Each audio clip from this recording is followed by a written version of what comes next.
once you get this part, or to this section, just slide this way. You pull this piece straight down.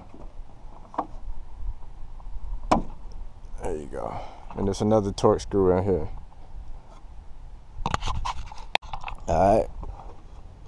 And now it should just pull out. And then you just unplug your wires. Yeah. And that's that.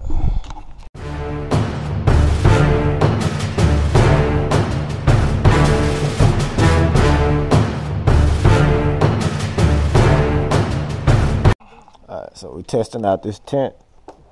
The first one is done. Got a few bubbles in this one, so I'm probably gonna go back over it once we get done. But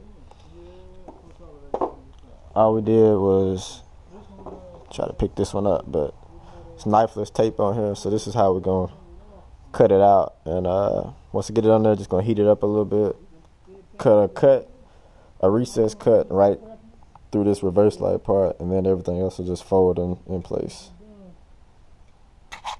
Alright, tint is laid down. Made my cut. We're just gonna heat this in and press it all down. Alright, another one ready. I'm gonna put a link in the bottom for this if you plan on using this stuff when you do it, but it's real good to have and worth it, so I'll link it in the bottom.